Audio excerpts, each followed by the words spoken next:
দুদকের ২২০০ কোটি টাকা মানি লন্ডারিং ও জ্ঞাত আয় বহির্ভূত সম্পদ অর্জনের মামলায় রাজশাহী ৪ আসনের সাবেক এমপি এনামুল হককে গ্রেফতার দেখিয়েছে আদালত। রোববার ঢাকা মহানগর দায়রা জজ আদালতের বিচারক এ আদেশ দেন।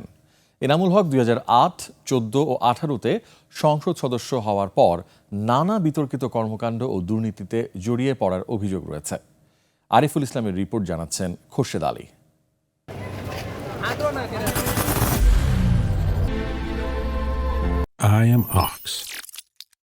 রাজশাহী ৪ আসনের আওয়ামী লীগের সাবেক সংসদ সদস্য এনামুল হক প্রভাব আর প্রতিপত্তি নিয়ে বিদ্যুৎ কেন্দ্র সহ বাগিয়ে নিয়েছেন সরকারের নানা সুবিধা।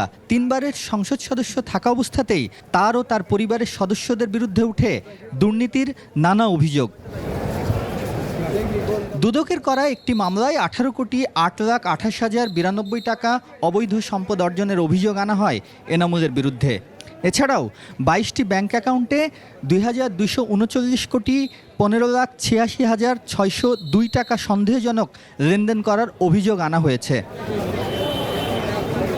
দুদকের মামলায় ঢাকা মহানগর দায়রা জজ আদালতে আনা হয় এনামুল হককে।